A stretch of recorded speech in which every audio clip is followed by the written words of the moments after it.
Queremos darle la bienvenida nuevamente a otro episodio del podcast Clínicamente Hablando. Me acompaña como siempre la doctora Melanie Ruiz. Melanie, hola. Saludos, encantada de estar aquí, privilegiada como siempre, emocionada de estar a tu lado y de hablar sobre diferentes temas de salud mental. Clínicamente hablando, el podcast. Clínicamente Hablando el podcast. Y el episodio pasado estuvimos hablando un poco de lo que era salud mental, un poco un tema introductorio, de dónde viene el estigma de la salud mental. Y haciendo este intento de que los que nos están escuchando y nos están viendo cambien de opinión sobre la salud mental. Y hoy cuéntales un poquito de lo que vamos a estar hablando. Pues hoy vamos a hablar sobre un tema que las personas usualmente nos preguntan muchísimo y es cuáles son las diferencias entre el psicólogo o la psicóloga y el psiquiatra o la psiquiatra. Y también un poco de cómo es ese tratamiento psicológico, psiquiátrico y a dónde debemos ir o a dónde podemos ir si quisiéramos buscar ayuda o estuviéramos pasando por alguna situación específica. Así que, aunque para nosotros que estamos en esta rama, en esta profesión, es bastante clara la diferencia entre un psicólogo y un psiquiatra, para las personas no necesariamente lo es. Así que tenemos la oportunidad hoy de conversar sobre eso y de que ustedes nos acompañen en ese proceso. Sobre todo para quien no lo ha visitado. Quizás quien lo ha visitado no conoce la diferencia, pero puede darse cuenta de la diferencia versus quien no lo ha visitado. Así que es bien importante porque quizás usted no ha tenido que ir, pero no sabemos en el momento en el que sienta la necesidad, sepa a cuál debo ir, en qué se diferencian, en qué se parecen, porque también hay similitudes, claro. E igual los diferentes tratamientos que ofrecen. Así que desde el punto de vista de dos psicólogas, que eso es bien importante, vamos a hablar, porque hemos tenido experiencia con psiquiatras. Yo he trabajado con psiquiatras, tú también, Sí. en equipos de trabajo, pero no somos psiquiatras, así que esa parte es bien importante, sí, dejarla clara. Sí, nosotras somos ambas psicólogas clínicas. Ambas psicólogas clínicas.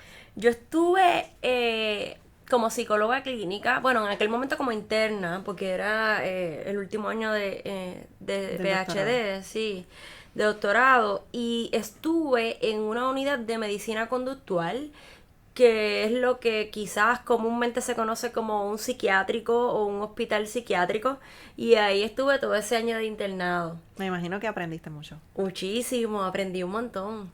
Sí, y de algunas de esas historias las compartiré hoy, porque tal y como dijiste, doctora Dávila, tiene que ver un poco también con cómo los psicólogos y los psiquiatras podemos trabajar en equipo muchas veces, dependiendo de cuál sea esa queja principal o esa situación o esos síntomas o esas reacciones que esté teniendo la persona ante alguna ¿verdad? Situación de vida, experiencia particular. Claro, y la diferencia principal, para comenzar a hablar sobre eso, es que el psiquiatra es un médico, estudió medicina. Y nosotros los psicólogos no estudiamos medicina, vamos a la escuela a estudiar psicología. Correcto. Y por esa línea, rápido, yo creo que lo primero que mucha gente le viene a la mente, el médico, psiquiatra, es especialista en un área que a veces las personas, ¿verdad?, tienden a focalizar bastante, y es la administración de medicamentos, el Exacto. Uso de medicación. Exacto. Yo tenía un colega psiquiatra que yo admiro y quiero muchísimo, que decía que los medicamentos que él recetaba no curaban por sí solos, o sea, no curan, sino que sirven como amortiguador un alivio. Exacto. En ocasiones, porque por más medicación que tomemos, pues a las situaciones o los contextos de las personas no necesariamente cambian. El medicamento no puede hacer eso. Claro, la ansiedad, por ejemplo, no se cura con pastillas. Pero sí podemos aprender a controlarla. Entonces ahí es que está también la ganancia del doble tratamiento, tanto el tratamiento en conjunto, tanto con psicólogo y con psiquiatra, porque pues por un lado sí podemos tener ese medicamento que nos ayude a aliviar los síntomas, pero por otro podemos adquirir estrategias que nos ayuden a regular nuestras emociones, a poder identificarlas, a poder utilizar técnicas de relajación. Así que ahí es que está también la ventaja de que haya un tratamiento combinado. Oye, y acabas de decir eso y rápido me viene a la cabeza decir como la ansiedad no se cura con medicación, más sin embargo son famosísimos y casi que de conocimiento popular. La medicación ansiolítica, los medicamentos. Y los nombres. Y los nombres. Sí. Todo el mundo habla de Clonopin, de Esa la misma. Tivan, Exacto. el Vistaril, que bueno, algunos son ansiolíticos, otros no, pero se utilizan más bien para disminuir la ansiedad en un momento específico, o sea, es a corto plazo. Ujú. Qué famoso es eso en nuestra cultura. Ajá. ¿Por qué pasará eso? ¿Por qué pasará eso? Eso sería de otro podcast. No. Pero básicamente la diferencia entre un psicólogo y un psiquiatra tiene que ver con eso, con que el psiquiatra es un médico y que administra medicamentos, ¿verdad? Valga la redundancia, para disminuir las reacciones físicas o el malestar físico que está experimentando la persona ante diferentes situaciones de vida. Y yo no sé tu experiencia, pero en mi experiencia he trabajado con psiquiatras que promueven el que sus pacientes vayan a psicoterapia y trabajan en conjunto. Y eso me parece súper bueno. El que la persona es quien tiene la última palabra, pero que esté esta sugerencia del médico de que más allá de lo que estamos haciendo aquí, puedas tener un tratamiento combinado que ayude a mejorar y aliviar esos síntomas. Y eso es lo que nos dice la literatura científica con muchísimos de los diagnósticos de atención clínica, ¿verdad? Y cuando digo eso así como tan elaborado, es con las cosas que más observamos como depresión, ansiedad, pensamientos obsesivos, por ejemplo, psicosis, entre otros, pero el uso de sustancia también, el uso de alcohol. Lo ideal que dice la literatura es que en muchos de esos casos las personas puedan tener un tratamiento combinado. Y por ejemplo, déficit de atención, que es algo que quizás vemos comúnmente también en la población, pues muchas veces van al psiquiatra y el psiquiatra le prescribe un medicamento para mejorar la atención. Pero en terapia también podemos trabajar con organización, con también técnicas de atención y concentración. Así que el tratamiento combinado en muchas ocasiones es muy útil para las personas. Pero obviamente hay que evaluar cada caso, porque cada persona es un mundo, su sintomatología, lo que está presentando. Pero queremos llenarlos a ustedes de estrategias, los que nos están escuchando, los que nos están viendo, para que sepa si usted está pasando por una situación como esta, cuál es la diferencia y a cuál me debo dirigir. Y ahí vamos al segundo punto importante. ¿Cuándo vamos a un psiquiatra? ¿O cuándo necesitamos o es requerido una evaluación psiquiátrica? Versus cuándo vamos a psicoterapia o a un psicólogo. Y ahí esa es la pregunta de los 64,000 chavitos. A mí me preguntan mucho eso. Me lo preguntan a mí también. En el lugar de trabajo donde estoy ahora, ese es como que yo repito mucho eso. Así que yo diría que una de las recomendaciones está, por ejemplo, las personas que tienen alucinaciones, que alucinan, que escuchan voces, ven sombras, celajes, que eso es bastante común, o que de repente sienten que le tocan, o cuando las personas tienen una alteración del sueño, que no pueden dormir y pasan un periodo de tiempo sin dormir. Yo creo que eso es una de las razones principales para ir a un psiquiatra, porque el sueño es una función bien importante. Y es bien importante, y no sé si te pasa, pero la gente como que no le da la importancia que eso requiere. Lo que es comer y dormir son dos áreas que tienen que estar bien cubiertas en nuestra vida. Tan pronto empezamos a tener alteraciones en el sueño y en la alimentación, tenemos que levantar esa bandera y hacer algo. Así que eso es bien importante. Y yo siempre les digo, vayan a una evaluación, no pierdes nada, tú escuchas y luego decides. Lo consultas con tu médico primario y verifican cuál es la mejor alternativa. Totalmente. Y aunque nosotros no somos psiquiatras, usualmente el tratamiento psiquiátrico, muchos psiquiatras lo administran por un periodo de tiempo particular. O sea, el tratamiento psiquiátrico no necesariamente, ¿verdad? Eso depende también del Perdón, diagnóstico. te estoy dando con las piernas.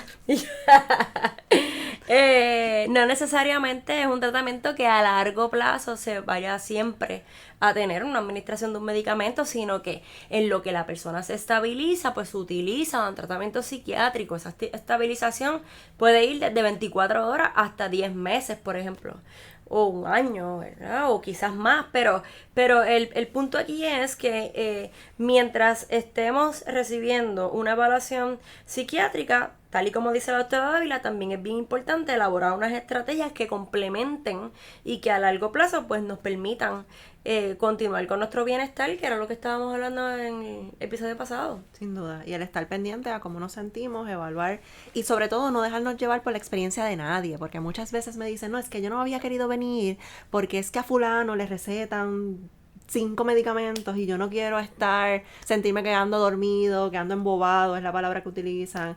Y realmente la experiencia de cada persona es individual. Realmente muchas veces yo hasta escucho que se automedican, que se toman los medicamentos de otra persona y pues obviamente quizás lo que tú estás viendo no refleja que la persona está estable, pero es porque no está bajo la supervisión de un médico. Y de un médico especialista. Especialista. Yo creo mucho en los especialistas. Los refranes son fabulosos, zapatero a su zapato. Si usted está consumiendo algún medicamento psiquiátrico, debe ser recetado por un psiquiatra. Claro, totalmente, totalmente. Sobre todo porque los psiquiatras son expertos en dosis, son expertos en poder identificar qué medicamento funciona con qué otro medicamento para la condición o lo que esté presentando la persona en ese momento. Así que, ¿quién mejor que el psiquiatra? Claro, hay otras cosas, ¿verdad? Otras reacciones, otros síntomas que requieren tal vez de una evaluación de un neurólogo, como es el caso de las demencias, por ejemplo, y del deterioro cognitivo. Ya eso es diferente en el sentido de que va a requerir también una evaluación neurológica adicional al psiquiatra.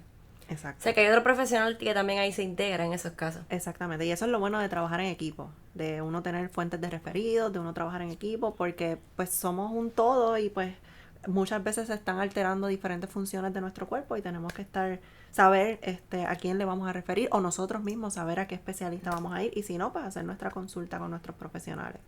Totalmente. Y estaba pensando como en un ejemplo así que pudieran visualizar. Cuando nosotros sentimos ansiedad, por ejemplo, o cuando tenemos miedo, se activan unos sistemas de alerta que tiene nuestro cuerpo que son... bueno, el miedo es una emoción primitiva, instintiva, la más básica de nuestras emociones y tiene la función de defendernos o de huir cuando tenemos una amenaza. Esa amenaza puede ser real, pero también puede ser imaginaria. Igualmente es una amenaza. Pues te imaginas, yo siempre le digo a la gente y a los que son más jóvenes les digo, ¿ustedes han visto la película de Dory, la de Nemo? Que todo lo olvida, el pescadito azul. Bueno. Bella. Sí, me encanta. A mí también. Pues bueno, en esa película hay una escena donde hay unos pulpos que están como en un envase de agua y los niños se les acercan. Y cuando los niños se les acercan, ¿qué pasa con los pulpos? Sienten la amenaza. Perciben una amenaza y botan como una tinta. Uh-huh. Se ponen rígidos, ¿verdad?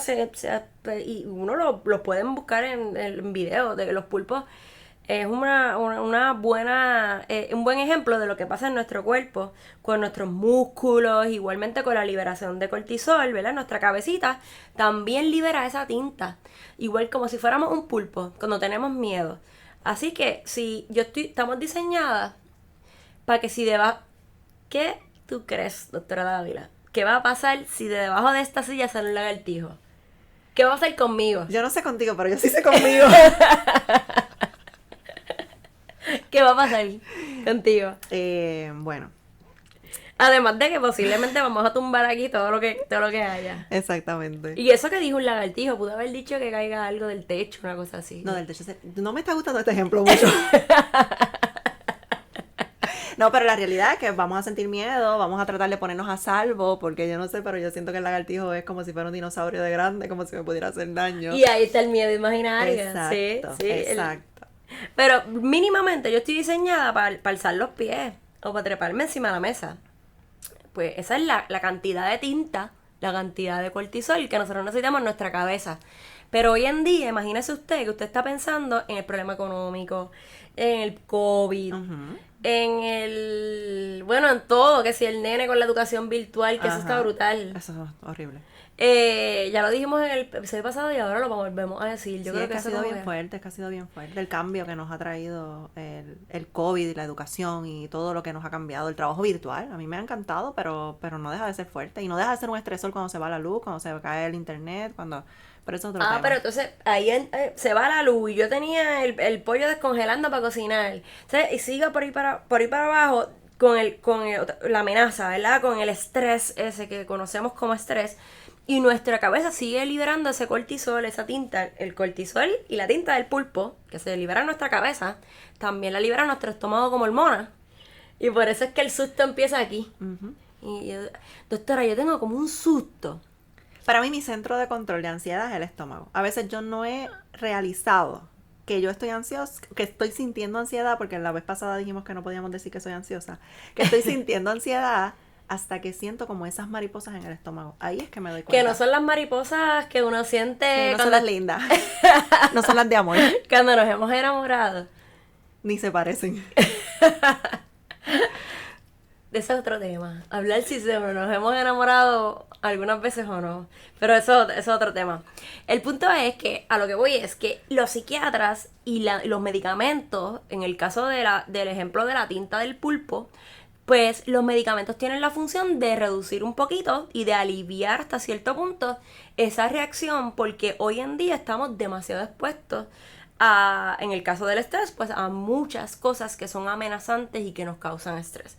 Entonces, debemos o podemos ir a un psiquiatra cuando ya esas reacciones son demasiado constantes y me molestan demasiado. Ya ese estómago, estoy demasiado. Todo lo que me como me da diarrea, me da náusea, me vomito, se me seca la boca, ¿ves? Entonces, esa medicación va a tener la función de ayudarnos a disminuir eso para que yo pueda dormir bien, para que yo pueda comer bien, estabilizar eso. El peso, por ejemplo, que es otra cosa.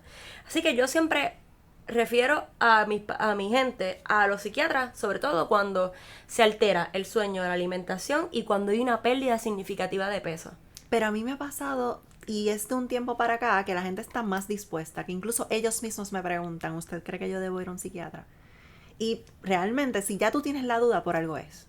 Ve a una evaluación. No pierdes nada con ir a una evaluación. Los psiquiatras aceptan planes médicos. Así que a veces las citas están distantes, pues quizás es algo que debemos pensar. O sea, ahí está la parte de la prevención, con tiempo y no esperar a que tengamos el evento estresante o que tenemos la crisis para entonces decidir, y pues quizás es un poco más complejo. Y eso me lleva a otra idea.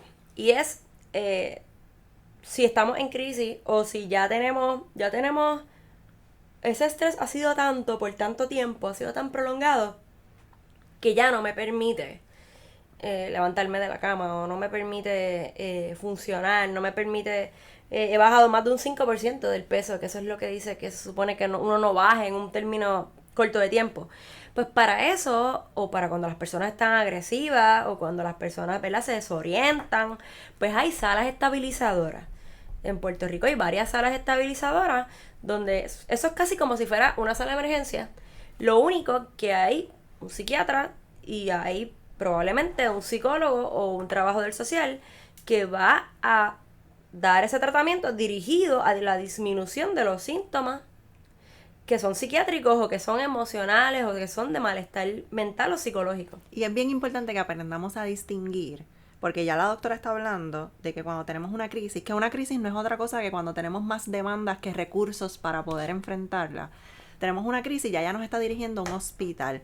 Y hay veces que hay personas que llaman, se molestan, y yo sé que parten del desconocimiento, cuando no se les brinda una cita a nivel ambulatorio, en una oficina privada, por ejemplo, para atender una crisis. Y yo siempre trato de compararlo a nivel físico, porque se nos hace fácil, porque desde pequeños nos llevaron, y vemos como normal la salud física, porque desde pequeños sin preguntarnos nos llevaron, pero quizás si nos hubiesen permitido preguntarnos sobre eso, a lo mejor no pensaríamos igual de la salud física.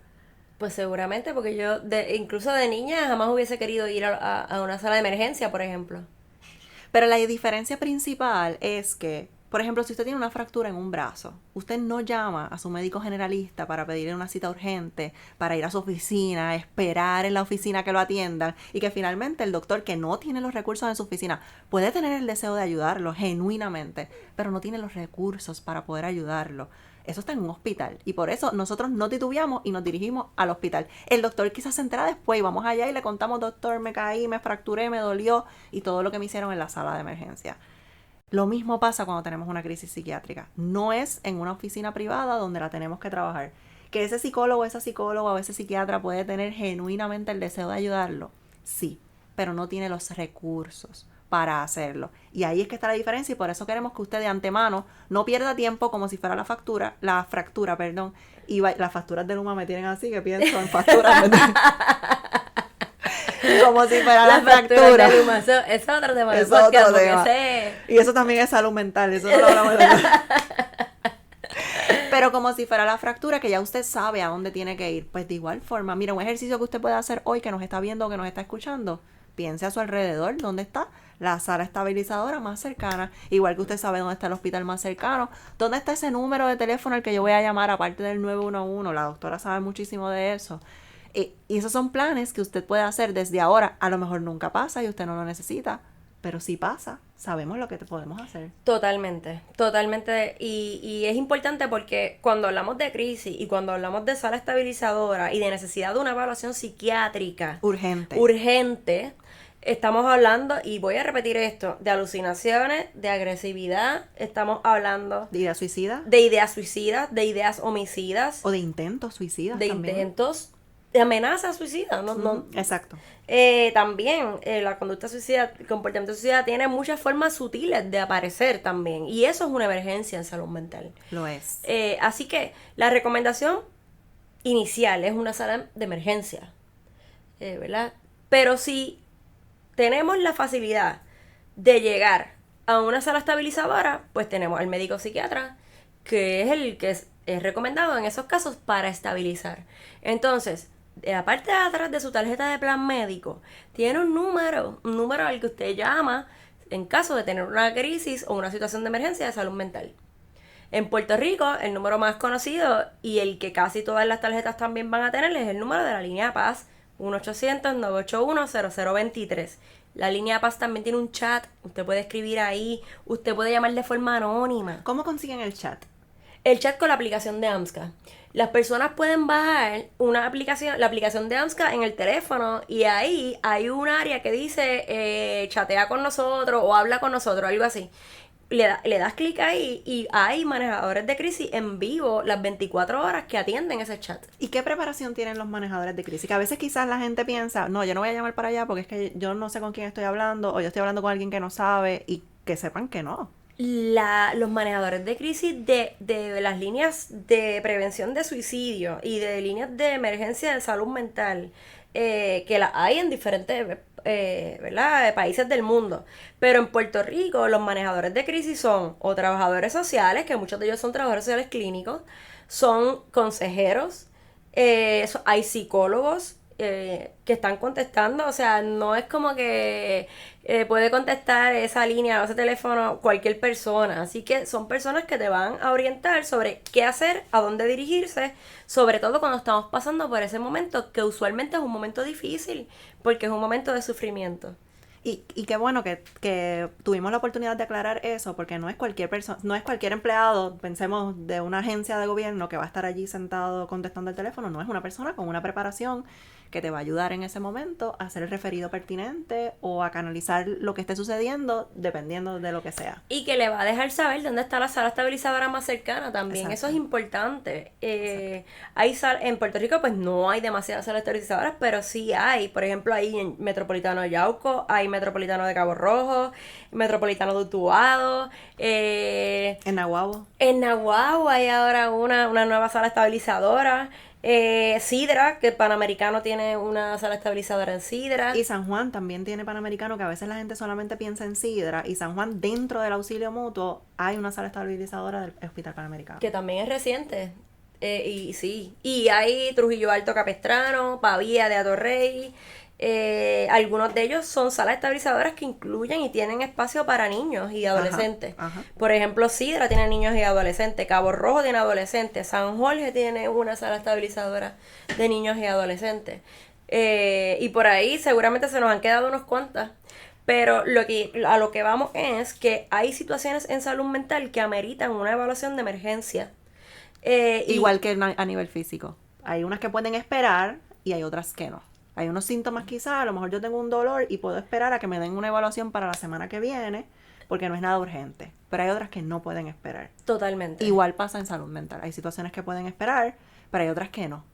A lo mejor yo tengo un baja autoestima y me dieron la cita para la semana que viene, pero yo no tengo ideas suicidas, pues podemos esperar. Claro. Pero si yo tengo ideas suicidas activas en este momento, si yo estoy pensando cómo yo lo haría o si yo ya lo intenté, eso no puede esperar. La vida no puede esperar. Así que tenemos que ir a una sala de emergencia. Totalmente. Igualmente con el uso de sustancias. Muchas personas nos llaman también preguntándonos eso, ¿dónde pueden ir? Usted puede ir a cualquier sala de emergencia, incluso las personas que tienen plan vital no necesitan referido para recibir una evaluación de emergencia de un psiquiatra en una sala estabilizadora. Incluso yo a veces le digo a la gente, esa es la manera más rápida de acceder a un psiquiatra en Puerto Rico, a través de una sala estabilizadora.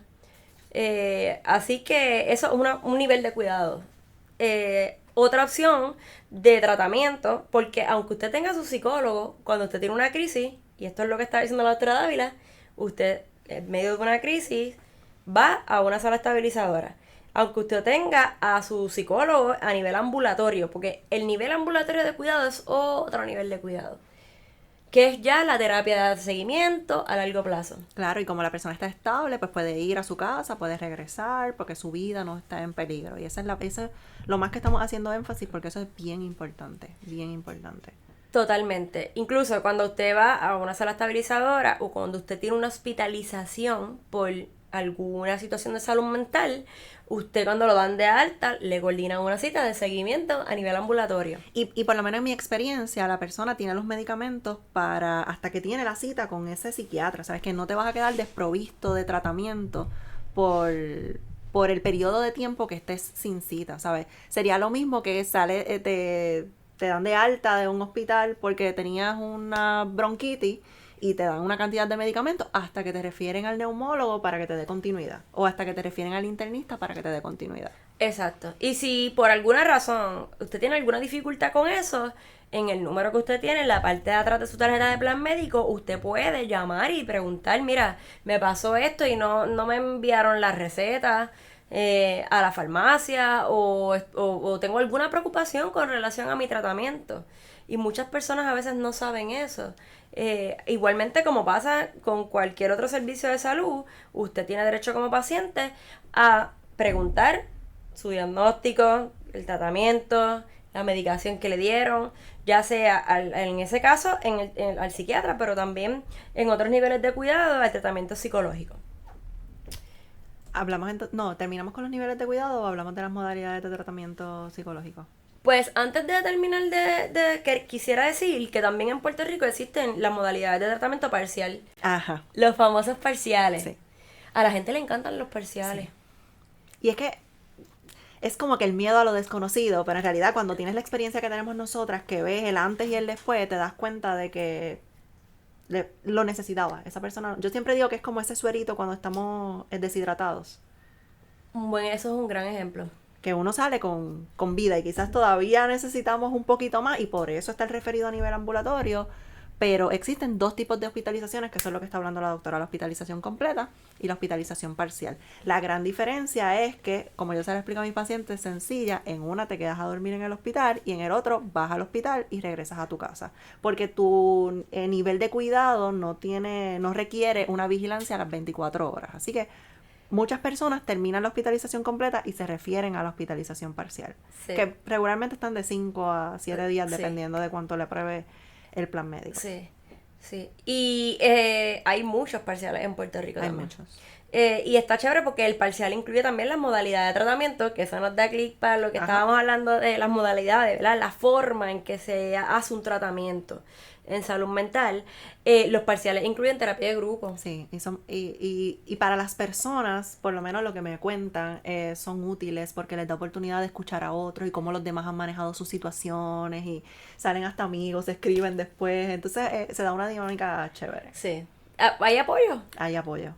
Por eso en la terapia de grupo, ese apoyo de uno escuchar la historia del otro. Mucha gente me dice, doctora, yo fui para allá y yo creía que lo que a mí me estaba pasando era lo peor de este mundo, y cuando yo escuché la historia de ese otro o de esa otra persona, yo, olvídate que dije, no, yo tengo que enfrentarme a esto y echar para adelante, y le cambia también un poco la visión. Exactamente. Y no desde el punto de vista de invalidarlo, porque yo siempre le digo a las personas, eso es lo peor quizás para ti, y sabemos que hay otra gente peor. Yo siempre digo, yo trabajo al lado del hospital, yo sé que hay gente cruzando ese pasillo que está peor que yo, pero mi realidad es la mía, entonces Claro. yo también tengo que buscar ayuda para mí, pero sí escuchamos a otros o escuchamos cómo otras personas resolvieron los problemas y nos da un poco de idea de cómo lo podemos hacer nosotros. Así que la terapia de grupo es una de las modalidades de tratamiento que utilizamos los psicólogos y las psicólogas. Y ahí vamos a la parte del tratamiento psicológico que es maravillosamente diverso, complejo y que tiene que ver con la forma en que se hace la terapia psicológica.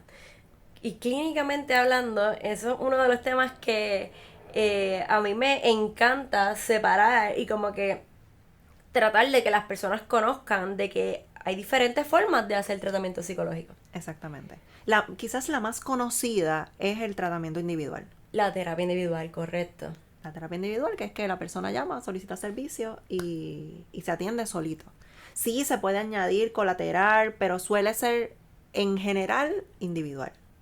Y si usted necesita una cita de terapia individual, usted llame al número que está detrás de la tarjeta de plan. Lo he dicho como 3 veces, pero lo repito porque a veces las personas no saben qué hacer para sacar una cita. Sí, sí. Pero igual usted puede buscar en Google, usted puede buscar en Facebook, usted puede utilizar todas estas plataformas, usted puede, muchas veces yo les pregunto a las personas, ¿cómo llegaste a mí? Y me dicen, escribí en Google psicólogos en Bayamón. Y ahí dieron conmigo. ¿Sabes qué es? Buscar, pero igual usted paga un plan médico, así que puede preguntar en ese plan médico, en su área, quién le pueden referir. Oye, y otra cosa que hace la línea Pasa en Puerto Rico es que tiene un personal de cita y coordinan citas. Quizás ahí se tarda un poco más porque, ¿verdad? Hay muchas personas que llaman, pero también puede ser una opción. Así que hay opciones, ¿verdad? Y lo que estamos tratando es como de dar diferentes formas de alcanzar, de acceder a un tratamiento psicológico o psiquiátrico. Otra de terapia, las terapias de pareja. Las terapias de pareja y las terapias de familia. Y las terapias de familia. Son intensas esas terapias, un poco más complejas, pero a mí me parecería que muchas parejas quizás como que lo piensan y por alguna razón, no sé si es que no se atreven pero no van a terapia de pareja. O van al último momento, como el último recurso. Es como, si lo vemos a nivel cronológico, tengo este problema y estoy considerando el divorcio, pues déjame ir a terapia a ver si me divorcio, pero quizás si hubiese ido un poquito antes hubiese sido más útil. Claro, y que en las parejas a veces hay cosas que se rompen y no tienen remedio, pero a veces hay cosas que sí tienen remedio y que se pueden arreglar. Ajá. Y alguna vez escuché que en algún lugar que estaban hablando como que nosotros estamos bien acostumbrados a que si te va mal, pues deja a la pareja, pues divórciate. Uh-huh. Pero, y también la opción de déjame ver si esto puede mejorar. Claro. Sobre todo cuando hay amor. Claro. Porque cuando no hay amor, pues ya la cosa es diferente. Claro. Y de que trabajen juntos. Porque a nivel individual, pues el paciente trabaja solito. Pero a nivel de pareja, pues estamos juntos. Y a veces siento más receptividad en los hombres a recibir terapia de pareja que a recibir terapia individual. Y yo siento que quizás como están acompañados, mi opinión, como están acompañados, pues no se ven no se sienten tan amenazados. Es una buena observación. Porque yo recibo más mujeres que hombres. Y quizás a nivel físico pasa igual. En lo psiquiátrico es diferente. Porque por lo menos en hospitalizaciones totales, en los censos de los hospitales psiquiátricos hay más hombres. Y entre las hipótesis está el que los hombres tienden a guardarse más el sufrimiento, la angustia, el dolor, porque como los hombres no lloran, que eso no es cierto. Y eso es otro tema de podcast. Sin duda lo es. Sin duda lo es. Tienden a guardarse tanto lo que sienten que al fin y al cabo, pues como decimos por ahí, explotan, ¿verdad? Y se vuelve incluso la conducta suicida es muchísimo más letal en los varones. Es más letal. Por eso yo creo que también hay un clic con que el censo de los hospitales psiquiátricos hay ocasiones donde los hombres, en vez de ir a un tratamiento ambulatorio, caen primero y llegan más rápido porque están en crisis de tanto aguantar a una hospitalización total. Buena Eso es observación. interesante. Súper interesante. Hay diferencias de género. Súper interesante. Sí. Pero igualmente, modalidad de tratamiento individual, de pareja, De grupo hablamos y de familia. de grupo y de familia. Igualmente, y ahí la recomendación, sobre todo, es lo que estaba diciendo la doctora Dávila. Usted puede buscar en Google terapia de familia. Y muchos planes médicos pagan la terapia de familia y la terapia de pareja también, ¿verdad? Porque quizás esa es la preocupación de algunas personas. Y si no, hay que llamar y preguntar. La llamada no te la cobran. ¿Aceptan tal plan médico? ¿Para cuándo están las citas? ¿Cuánto es la visita privada? Esas son las preguntas que más nosotros contestamos. Y si no, pues no. O seguimos buscando alternativas. Sí. Pero si- alternativas las hay. Las hay. Y tiene que ver también con el estigma que estábamos hablando en el episodio pasado. No tengan miedo, es mejor eso a tener que después ¿verdad? Vivir experiencias que son irreparables o irremediables, ¿verdad? Es mejor preguntar, es mejor dar ese paso de buscar esa ayuda. Y sobre todo en este momento histórico. Mis pacientes saben que yo repito tanto esa frase porque es que venimos de María y después de los temblores y ahora de la pandemia, que seguimos inmersos en ella y que no sabemos lo que va a pasar. Así que en este momento histórico es bien importante que prioricemos nuestra salud mental. Así es. Así que si usted o alguna persona que usted conoce, algún familiar, su pareja, su hijo, su hija, usted observa cambios en su comportamiento, les pedimos, ¿verdad? Por favor que busquen ayuda y nos pueden conseguir en las redes sociales, en Facebook y en Instagram. Doctora Tainari Dávila en Facebook o en Instagram. Y en Facebook o en Instagram. Doctora Melanie Ruiz, Melanie con Y. Nos pueden conseguir ahí. Igualmente también, si tienen alguna duda con relación a su tratamiento o necesitan ayuda incluso para uso de sustancias, detox, rehabilitación, por favor también consulten a la línea Paz porque ahí les van a orientar al respecto. 1-800-981-0023. Guárdenlos en sus celulares. Mira, yo tengo el número de la línea PAC guardado en mi celular. Yo tengo el número del departamento de la familia guardado en mi celular. O sea, son números importantes. Yo no sé si en el momento en el que ocurra algo, yo voy a estar tan nerviosa que no me voy a acordar del número de la línea Paz, que yo lo digo y lo repito y lo repito. Pues para eso están los celulares. Así que guárdenlo en su celular. 1-800-981-0023. Y bien importante que compartan este contenido. E igual queremos escucharlos, queremos saber qué ideas de temas ustedes nos proponen, así que nos pueden escribir por las redes sociales, para los que nos están viendo o los que nos están escuchando, no importa la plataforma que estés utilizando, pero uno nunca sabe quién necesita escuchar esto, así que envíelo, utilice sus grupos de WhatsApp, como siempre les decimos, envíe este contenido, usted no sabe quién lo necesita, es súper educativo para que usted sepa, a lo mejor usted no lo necesita ahora, pero uno nunca sabe cuándo lo pueda necesitar. Así es, así que ya saben, Clínicamente Hablando el podcast. Clínicamente Hablando el podcast, gracias por siempre acompañarnos y no se pierdan el próximo episodio que venimos con un tema súper interesante. Los esperamos a todos y a todas. Gracias. Gracias.